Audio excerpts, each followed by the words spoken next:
So I'll give a brief opening about it, about the day, about the crowd. I thought it was an awesome atmosphere.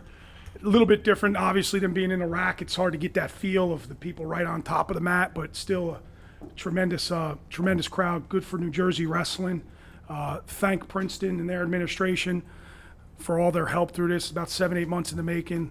Definitely thank Pat Hobbs and his administration, our administration, our athletic department, Jeff Brown, Lisa Carone, our marketing department, Anthony Hernandez, and all the work they put into this behind the scenes. It was you really couldn't draw it up any better. You know, I didn't want really 62 and sunny. I could have went for 50 overcast.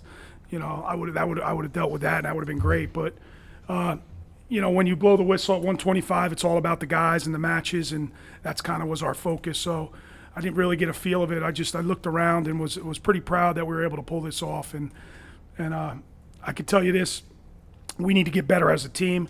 I don't think that was our best performance. Obviously, it's November, it's early. We're going to be a lot better down the line, a lot better in all three areas of wrestling: top, bottom, neutral, conditioning.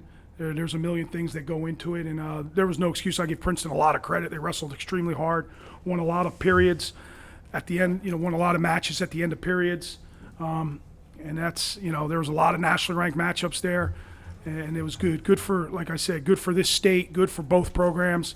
Electric atmosphere, good for our guys. You know, we got some guys here that were huge, and bonus points is something we stress.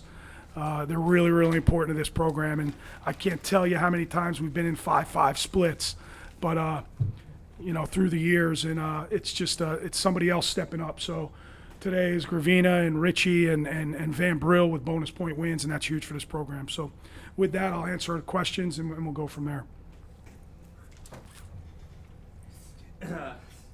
Scott, how about the way, did you feel like it turned in that I know you won 4 out of 5, but Van Brill and Richie you were alternating matches, and they went back to back and ran up to the crowd and flexed.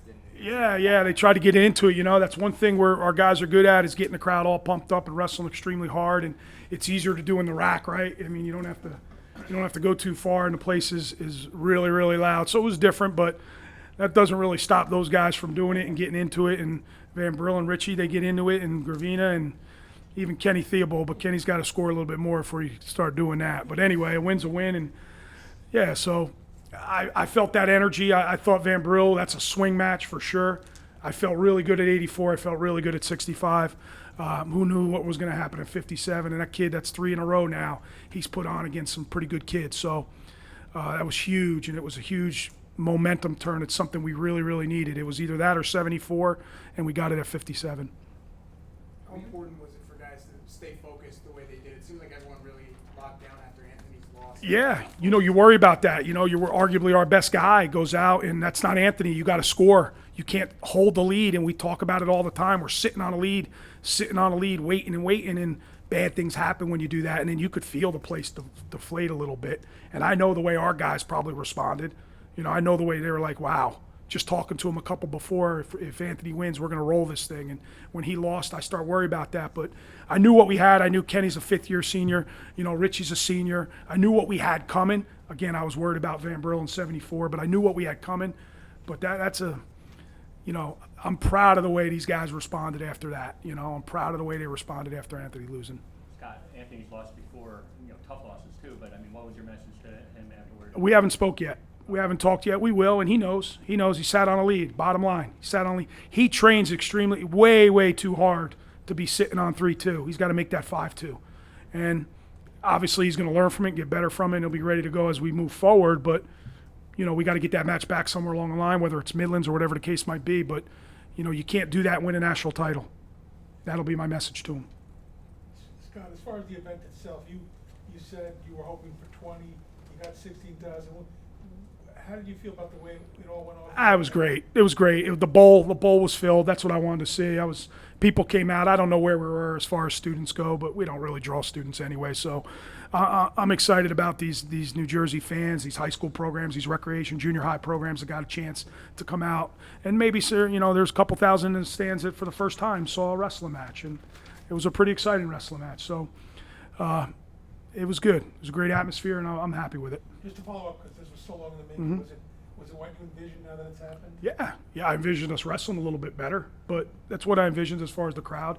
These people here are dying for this. They love winners. They love people that win, and they like excitement. And I knew they wanted something like this. So we're going to continue to try to do more and think outside the box and do different events like this. Going into the match, was your plan to insert Van Bro at 57, or were you going back? Well, you have Geraldo there, and depending on what happens, but I mean, I was pretty locked in probably come Tuesday or Wednesday that he deserved it. He wrestled really, really good out west against some good kids. We put him against the two better kids out there, so he deserved it. And that's the reason we did it. And everybody's being evaluated all the time. It's no different than any other sport. And, out on the West Coast, we had Geraldo got rode out. I was worried about that. You just can't get ridden out. So that kind of swayed my decision. So we're always being evaluated. And that was probably the reason why we went Messner at 97. Matt Carenti's going to be really, really good one day. Really, really good. But I don't know if he's ready for maybe that atmosphere or maybe the top wrestling that Brett Harner possesses. So I went with the guy who I felt was stronger and could kind of hold center and limit the damage, so to speak. So, but I would say Tuesday or Wednesday, I was thinking Van Bro. Always going to run Richie up to 65? Yeah. Richie has a plan. We have a plan, and we'll see where it takes us. But right now, he's training. He's back training well, and he's been a little dinged up. But yeah, that was a plan. Anyone have any other questions? Can you speak on the job of Gravina and other Yeah, huge. I mean, we were looking for a fall there, but that kid just got done winning the Southeast Open down at Virginia Tech, the Hokie Open, where he beat two nationally ranked guys, and he was pinning them, guys that are highly touted. So he gets a national ranking, and our guy Tech falls him. So people think that's a swing match. I was very confident in it, but you don't expect a Tech fall at this level. So that's huge. And again, it's a relentless attitude of scoring points, and that's the reason. I think you saw that with Richie's third period, and you saw that with Gravina's third period, and even Van Brill. So huge. And he's been big for us before, even in a 3-2 match. But now we needed bonus, and I think he knew that. Good guys. Appreciate all of you. You know that.